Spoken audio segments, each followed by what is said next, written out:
everyone, StacyBurke here. I want to make this video because usually in the morning when I'm getting ready for work, things go through my brain that I want to say to you guys.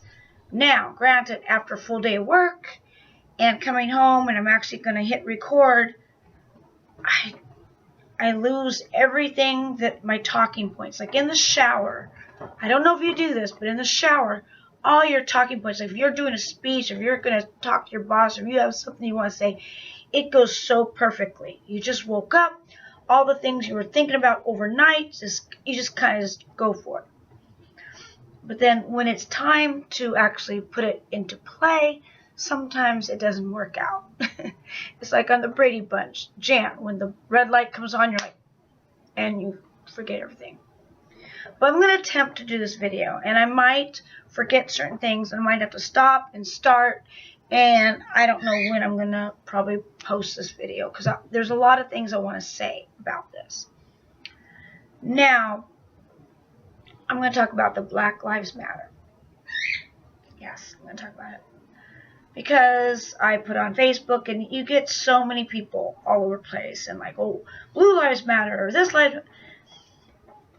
And I think people are missing the point with Black Lives Matter. We're not trying to erase all lives. Like, we understand Blue Lives Matter. Yes, all lives matter. It's like if I were to raise awareness over breast cancer, doesn't mean I don't give a crap about colon cancer or prostate cancer. To me, in order for all lives to matter, I wish they did. I'm sorry, but they don't. And I see on Facebook, or I see on people, they get so angry and defensive. And I wish people wouldn't be so that. They just have some empathy. Like, try to... It's not an attack. And it's not like... I'm not for cop killing or anything like that. Like, really, it's innocent blood is innocent blood. No more innocent blood. It's just, I just see things getting way out of hand. And, of course, I think it's always been out of hand. I just think it's different now with social media because we know more about stuff now. We see it. People could post video online like that, whether their phone gets confiscated or not. If you have a phone, you could post it live, and then they could take your phone. It used to be if you recorded something, they could take your stuff, and then it would never get out there in the world. But now it's a lot easier. And people are absorbing the truth in so many different ways, or they're making excuses for it. And then I'm hearing people saying, well, racism doesn't exist anymore, and it always has. Like, that Roland guy on Wendy Williams, he did a really good job explaining it. I might try to find the link and put it down here. But, yeah, racism is really, I don't think it ever died. Sorry. I mean, I know the laws changed, and I think things are for the better in general. But, you know, I'm going to, I guess I'm going to address a few issues. Because a lot of times people want to say, oh yeah, racism doesn't exist. I know for a fact it does because I've been on both sides of it. And recently, up until like just a couple days ago, through my whole life. Now granted, my stories are basically a paper cut compared to the extreme ill treatment and abuse that minorities probably feel every friggin' day. And I don't even know how they cope with it, because it is like being bullied every day of your life. And you think, it's not that bad. Okay, I'm just going to give you my paper cut. This is my paper cut, because literally it's like a paper cut. Like, my little complaints are like, boo-hoo, not a big deal. But I do have first-hand knowledge that, yes, racism does exist. Now, okay, start off being young, not racist, was oblivious that racism existed. Because when I was a kid and I knew about the civil rights and all this kind of stuff, which was not that long ago, but as a kid, you're like, oh my God, so, oh yeah, we solved it, everything's great, everything's wonderful. I thought, like a lot of people, like, it's not a big deal. Not a big deal, right? I never seen it, I never witnessed it. This is when I was brand new to the world. I didn't see it. But as life progressed, I see it. And this is how it progressed for me. Okay. I guess my first bout with knowing about racism, I'm trying to think what my first bout was. Oh, I guess in high school. Yes, in high school. I don't remember anything about racism until high school. I hung out with punks. Well, I didn't know a few of the punks were into white supremacy. Like, I didn't know. Like, they like to come over. See, I was a divorced family, so my grandma on my mom's side, who was red hair, blue eyes, you know, like whitey as white could be. When my punk rocker friends would come over, everything was great, everything was fun. They loved her. She would make food for them, everything like that. When they'd come over where I lived, where I was raised with my grandparents on my dad's side, well, first they were stricter because I lived there, so they were strict, which is good. I like being raised strict, very high morals, very, you know, school orientated. Well, you know, they didn't really hang out there because they really couldn't. They really weren't allowed to. But I did notice a change in them because my grandmother looked very Hispanic, and my grandfather was Navajo Indian and Basque, French Basque, which is Spanish and French. And he was so dark. Like, he was like you could tell he was Navajo Indian, but he was so dark from being in the sun. Like, he literally looked like Bill Cosby. Like, Bill Cosby was like his look-alike twin. Like, they looked alike a lot. So a lot of people were like, you know what I mean? So I noticed a little bit with that. And then I also would hang out, like, not all punk rockers were the white supremacists, but I didn't know. Actually, I really didn't even know it in high school. After I got older and found out they were like this. But I could tell they were prejudiced. And I remember being at a pool party, and they were talking stuff about black people. And me, even though I was quiet more back then, I remember sitting on the pool's edge with my feet in the water, and I was dating one of the punk rocker dudes, who's fine, not in the white supremacy, but he was.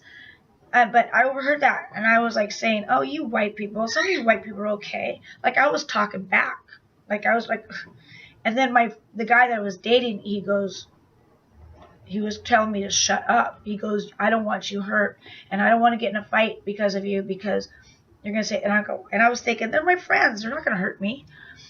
But that was my first bout, like overhearing certain things, and I was being a smart ass to them, and I didn't realize how. I didn't know back then.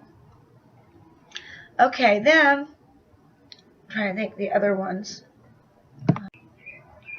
Then the second bout of racism that I felt was my grandfather, of all people.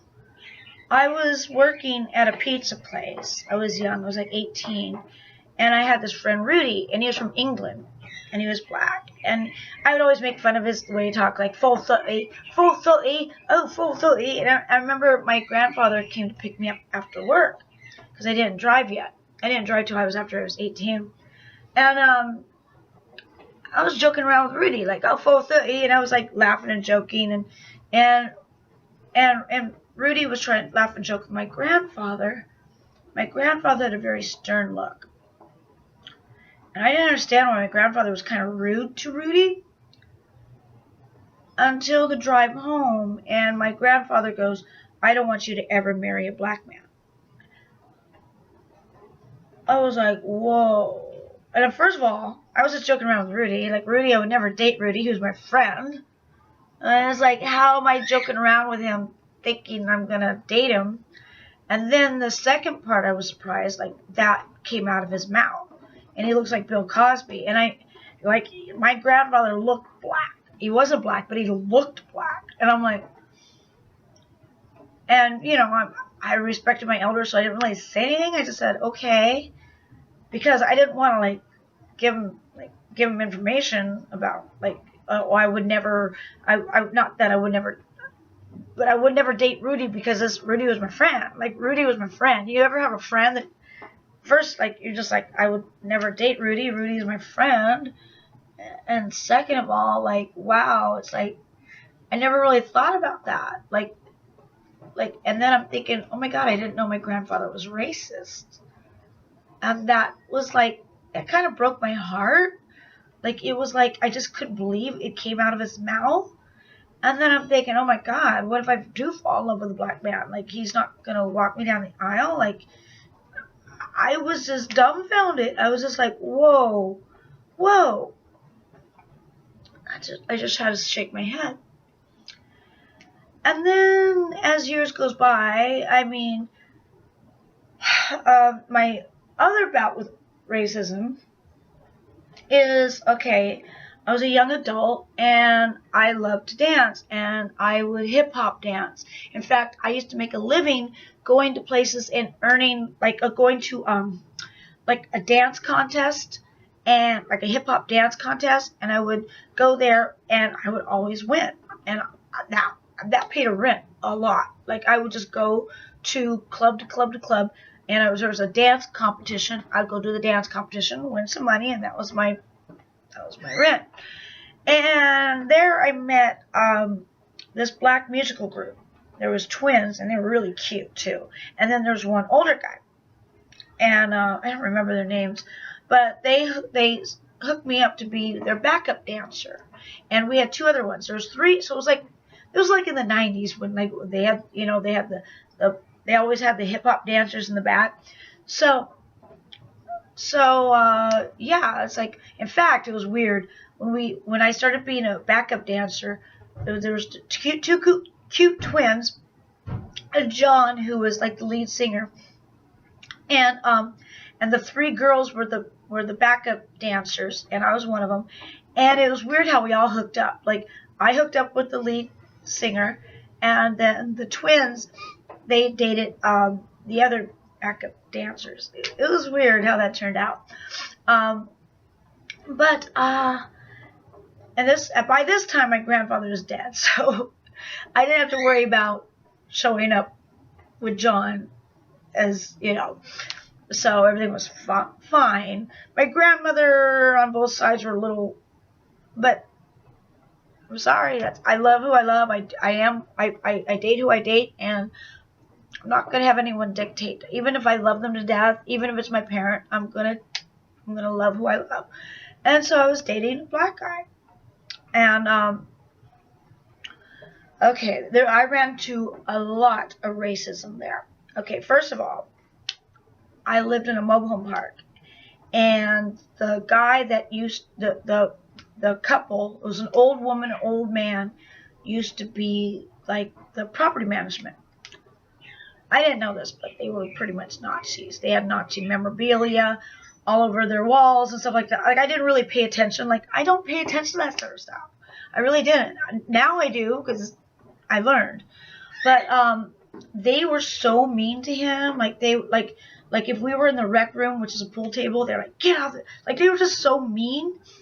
And then I remember getting gas, and some white people, white guys, were mocking me and him, and they were calling me monkey plug, I think they were calling me. And they were really, I really kind of feared for my life a little bit, and it was scary. I can't explain it. They were gonna do bodily harm. I felt I was gonna get probably raped and killed, and he was going to get killed. I was really scared. And so I ran into a lot of racism when I was dating John. A lot of it. Where it was scary. And towards me, so I can only imagine what he felt. But this was just whoa. And then another way I experienced racism It's just the way I look. I look white, right? So and I'm sure you all know this. If you're white, you know this has happened to you. Whether you're at a bar, whether you're at work, or wherever you're at, a conversation, it'll be a joke. It'll be a racial joke. And they think they're funny. They're basically making a racial joke. Or they'll say something like, oh, just the other day, just 2 days ago, one of my coworkers was saying, yeah, I was at the doctor's office and they were taking forever, and I knew I didn't want to be late for work, so I stood up and said, hey, I can't miss work. And they looked at me like, okay, and they brought me in. The doctor saw me because obviously they know I work because I was the only white person there.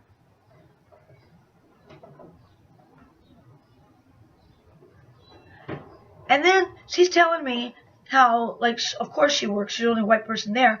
Well, in the meantime, she's going to the doctor's office because she wants to get she's on food stamps. And she's doing health care through the state, whichever that means. I don't know how to work. Like, I've never got disability. I never did the food stamp thing. So I don't know all the legal things or whatever. But she's getting money from the state or something. And like, I hear this all the time. When I'm at a bar and we're talking to all our friends, you'll be amazed. Or I'll be on the beach and we're talking, we'll meet some people, and all of a sudden it gets political. And you know, politics aside, it's not even about politics. This is racial issues. It goes on all levels of politics. But they'll be talking about minorities and, oh, you know, those non-whites, this, and they'll tell jokes, and they'll just say really rude shit, you know, and just like, because, you know, they think they could get away with it because I look white. Oh, and then there was another time at a party when, this is before I knew what Aryan meant. Like, this is how gullible I was, or not gullible. This is how naive I was. I was at a party, and I was an adult at this time. And towards the end of the party, this guy looks at me and goes, oh, you're Aryan. I could tell you're Aryan. And he's like, he was acting like it was a compliment. And I didn't know what Aryan meant. I thought he meant Aryan as, he thought it was an Aries, like the sign, like Gemini, Aries. I thought he meant like, I must be an Aries. So when he said, oh, you must be Aries, and I go, no, I'm Gemini. And someone put on my side like, no, that's not what he meant. And when they explained to me what Aryan meant, yeah, after a few cocktails, mouthy Stacy, I'm amazed I'm alive, because I mouth off to these assholes. Because I kind of like took the speech. Have you ever seen the movie Charlie Chaplin, when someone comes up to him and says like, oh, you must be Jewish, and he goes, I'm sorry, sir, I do not have that honor or privilege. Basically put him in his place, like, you know, I'm not Jewish, but I'm not that good of a person. So I basically was kind of saying that, like, even though I'm not Jewish, I was acting like I was Jewish, or I just like to play up the part. Like, whenever people start doing that to me or showing me their colors, I let them like me, and then I tell them, look, I may look white, but I'm not. Actually, to tell you the truth, I'm everything. I'm Navajo Indian, I'm French Basque, I'm basically, when I looked up all my background, I'm pretty much everything. I have Italian, I have German, I have Hispanic, I have like, just keep racking them up. I'm pretty much basically a real American. I'm like, you know what I mean? Like, I'm not mean like real. I mean, I'm a melting pot. Like, I'm everything you can imagine. I'm everything. You know, I'm a melting pot. Basically, I'm a melting pot. Oh, my bra came undone. Oh, I hate when that happens. But, you know, I will let them like me, and then I'll tell them, you know, like, well, hate to tell you, but, you know, I'm everything, so all your little jokes basically hit me, because I'm everything. And, I just kind of, like, mouth off to racist idiots. So when people tell me like, oh, get over it, it happened years ago with this Black Lives Matter, and they need to just get over it. You know, I wish it was that easy. It's easy for maybe some people to get over it, that, you know, but not so much. I mean, my little paper cuts through life that I've experienced through racism, you know, my little paper cuts that I got are nothing. Because there are people in this world, like, that get treated really badly. Get treated really badly just for them being themselves. Not for the profession they chose. Not because of their lifestyle. Not because of, I'm talking just the color of their skin. Which is basically SPF. Color of skin has, and all it is sun protection. People that live closer to the equator are darker because that's where the position of the sun. Dark skin is all it is sun protection. I can't believe people are racist. I don't understand. It's sun protection. It just means your ancestors probably lived closer to the equator and they needed that skin tone to protect them from the sun. I mean, the weakest people are probably the ones that don't have any SPF and are translucent and they'll burn in the sun. So actually the people with the darker skin to me are stronger because they could be in the sun. I don't know. I know that sounds probably stupid, but racism is stupid. You know, and then you people wonder why people of color act out. Like if I was treated like that all the time, I might go crazy and do something stupid because I'm already getting the blame, right? I'm not trying to condone it. I'm not trying to say they're right. If someone does something bad, that's bad. There's good and bad in everything. There's good and bad in all races. There's good and bad in all religions. And there's good and bad in all professions, including cops. Yes, there's bad cops. And yes, there's good cops. There's bad blacks and good blacks. There's good and bad in everything. But you can't paint a broad color, and you can't, and it's just frustrating. And if it's this frustrating for me, can you imagine how it's frustrating to someone of color? They deal with this every day, and then it's so disrespectful when you tell them, get over it. It happened so long ago. Get over it. Get over it. I wish it was that easy. Yes, we've come a long way, but we have a lot further to go, obviously. And all these racist people, they've always been here. People say, oh, I blame Obama for this. Oh, I blame this for, no. You can't blame someone else for the person that's racist. It was there all along. Whoever's racist has been there all along. It's just now they're exposed. Now we know, oh, there's the racist people.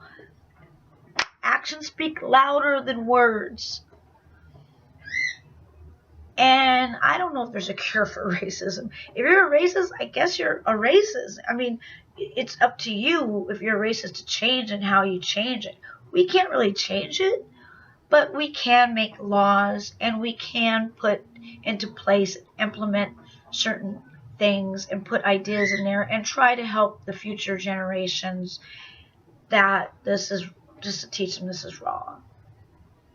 It's just wrong and it's sad. It's like condemning someone for someone's religion, race, just for them being born. It's not right. It's the character. Now granted, they do something bad, I get it. It's bad. You know, good and bad comes in all. And I do have empathy for people that deal with this. And this is going to be a long video, but just because we say Black Lives Matter does not diminish blue lives, does not diminish all lives. It's like if I say, people hate when I say Happy Holidays. They go, it's Merry Christmas. They're trying to erase Christmas. Well, all holidays matter. All holidays matter. So, happy holidays. To all the people that get mad over Black Lives Matter, happy holidays. All holidays matter. And if I say like, oh, you know, I hate breast cancer. Well, all cancer is bad. Well, duh. Yes, all cancer is bad. All innocent blood is bad. But in order for all lives to matter, all lives need to matter. All lives need to matter. Black lives matter. So, I want to say more about this, but I don't want to make this an hour-long video. It's already too long. So I hope to all my Stace-Cadets and all my Burkettes are having a groovy day.